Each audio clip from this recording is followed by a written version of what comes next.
The room froze the moment the billionaire's shadow fell across the glass walls, a silence so heavy it felt like fear itself had learned how to breathe. Executives stiffened, assistants lowered their eyes, and power seemed to bend the air, until a janitor with tired eyes and a lunch pail stepped forward, and everything everyone believed about strength began to collapse. If you believe in kindness, second chances, and quiet courage, take a moment to like this video, comment your thoughts, share it with someone who needs hope today, and subscribe to Kindora Life. Your support keeps stories like this alive. The headquarters of Virexon Holdings glimmered under the afternoon sun, all steel and glass, a monument to wealth that could buy silence and obedience. Inside the top-floor boardroom, fear had become routine. Employees whispered about the billionaire, Alaric Voss, whose reputation traveled faster than his private elevators. He was known for firing entire departments before lunch, for lawsuits that crushed small lives without a pause, for eyes that measured people as numbers.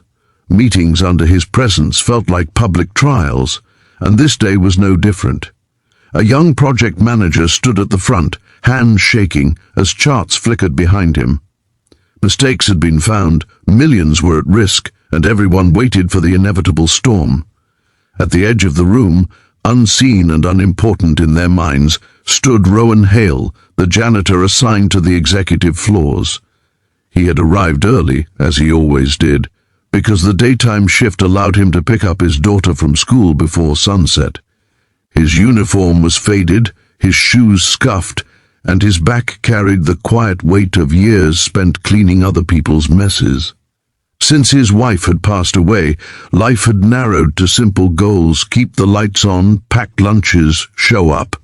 He mopped floors where power walked freely, absorbing fragments of conversations he was never meant to hear. He knew fear when he saw it, because he had lived with it in hospital corridors and empty kitchens. The billionaire's displeasure rippled across the room as blame began to circle like vultures. Careers teetered. One executive shifted responsibility downward, another nodded in relief when attention moved away. The young manager's face drained of color, and Rowan felt something stir that he had learned to bury long ago. He remembered the day a supervisor blamed him for a broken machine to save himself, costing Rowan a job when he could least afford it. He remembered standing silent then, believing silence was survival. As the room tightened, Rowan noticed a detail others ignored. The figures on the screen did not match the timelines he had overheard for weeks while emptying trash and wiping whiteboards. He had listened without meaning to, patterns forming quietly in his mind during long hours. He knew where the error began, and he knew who had approved it. The truth sat heavy in his chest, dangerous and inconvenient. Fear tried to hold him still. He was a janitor, a single dad, invisible by design. Speaking meant risking everything. But then he thought of his daughter, of the lessons he promised her without words, of the kind of world she would inherit if good people kept shrinking. The silence cracked when Rowan stepped forward, mop handle still in his hand, shoes echoing softly on polished stone. Heads turned in disbelief. Someone scoffed. Someone else frowned, annoyed by the interruption of a man who did not belong.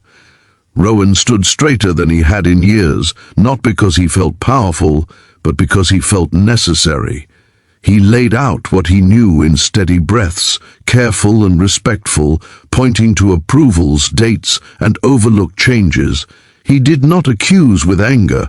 He explained with clarity born of listening and care. The room shifted from irritation to confusion, then to a stunned stillness. Eyes darted to the screen as people realized the janitor was right. The billionaire's gaze locked onto Rowan, sharp and assessing.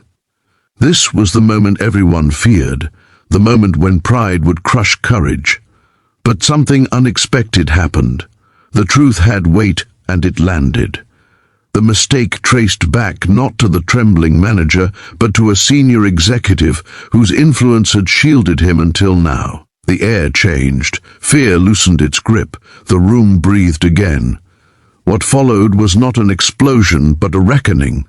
The billionaire ordered a review, not with rage, but with precision. Accountability moved upward instead of down. The young manager was spared, tears shining in eyes that dared to hope. Rowan was dismissed back to his work without ceremony, but as he turned away, the silence behind him felt different. It was no longer fear. It was respect, stunned and unfamiliar. By late afternoon, word traveled quietly through the building. People glanced at Rowan with new eyes as he wiped tables and emptied bins. Some nodded. Some whispered thanks he pretended not to hear. He finished his shift and left on time, catching the sun as it dipped toward evening, heart pounding with the aftershock of what he had done. He expected consequences. He prepared himself for the worst. Instead, the next morning brought a summons, not to punishment, but to recognition. The billionaire acknowledged the courage it took to speak without power, to protect truth when silence was safer. Policies shifted, reporting channels opened, training followed. Fear loosened its hold on the glass tower, not because power softened, but because integrity had found a voice.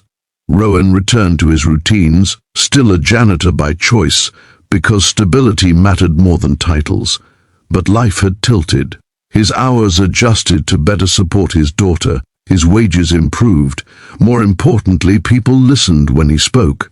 He taught his daughter that courage does not announce itself, that heroes often carry mops instead of microphones, that stepping forward once can echo for years. If this story is touching your heart right now, please take a moment to like, comment, and share this video, and subscribe to Kindora Life. Your engagement helps spread stories that remind us who we can be.